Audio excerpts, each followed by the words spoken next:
আমরা যে কথা দিলে কথা রাখি, সেটাই আপনাদের কাছে কথা রাখার ব্যাপারটা নিয়ে যদি কিছুটাও মানুষের সাহায্য হয়, আশ্রয় হয়, সেই জন্যই কেন্দ্রীয় সরকার তার কথা রাখেনি। গত ৩ বছর ধরে আবাস যোজনার টাকা দেয় না। আমি আজকেও বলি যে আমরা ইতিমধ্যেই ৪৫,৬৯,৭০,০০০ মতো বাড়ি আমরা অলরেডি করেছি। পাকা বাড়ি যেটা মাটির ছিল আমাদের গভর্নমেন্টের সময়।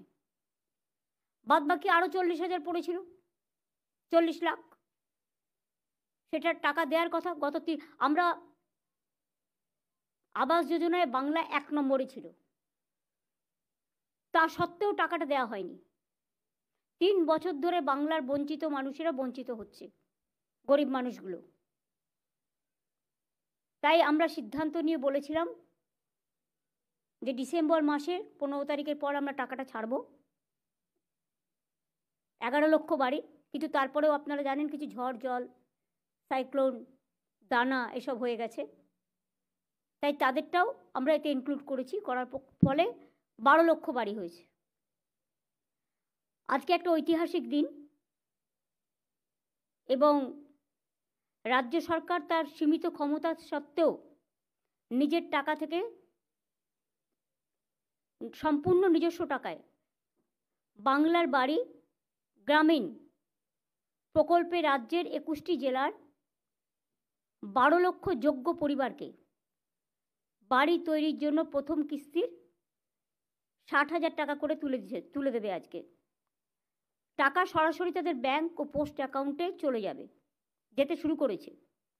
এখান থেকেও কয়েকজনের হাতে আমি অনুমোদনপত্র তুলে দেবো। আমি তাদের সকলকে আমাদের অভিনন্দন জানাই। ৬০,০০০ করে দুবার ১,২০,০০০ টাকা করে দেওয়া হবে। তার জন্য আমাদের খরচা পড়বে ১৪,৭৭৩ কোটি টাকা। বাংলার বাড়ি প্রকল্পের একটাই উদ্দেশ্য, গরিব মানুষকে আশ্রয় দেওয়া। আমরা মনে রাখবেন, বেনিফিশিয়ারি সঠিকভাবে বাছার জন্য রাজ্য জুড়ে আমরা আবার সার্ভে করেছি। ১১ লক্ষ সার্ভে আগে করা ছিল, প্রায় ৩৬ লক্ষ সার্ভে করা ছিল কেন্দ্রীয় সরকারের। তা সত্ত্বেও আমরা ১১ লক্ষ বাড়ি, যেটা প্রথম লিস্টে ছিল, তাদেরটা আবার সার্ভে করেছি। এবং ২৭,০০০-এরও বেশি টিম ৩৫ লক্ষ লোকের বাড়িতে গেছে। ডিএম, এসপি, এসডিও, বিডিও, আইসি, ওসি সবার নজরদারিতে স্বচ্ছভাবে তালিকা প্রস্তুত করা হয়েছে এবং ড্রাফট লিস্ট পাবলিশ করে ক্লেমস এবং অবজেকশন যদি কিছু থাকে সেটা দেখা হয়েছে। এটা দেখতে গিয়ে আমরা দেখেছি ২৮ লক্ষের বেশি যোগ্য বেনিফিশিয়ারি আমরা আইডেন্টিফাই করতে পেরেছি।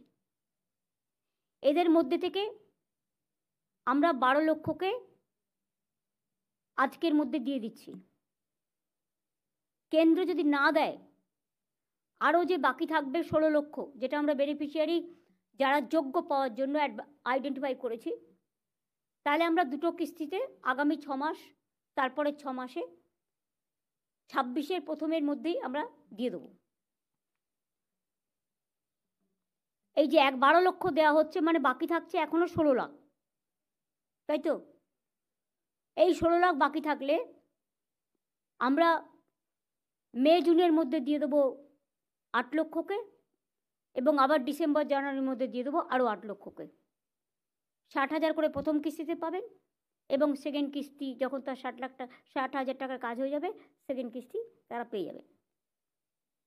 এবং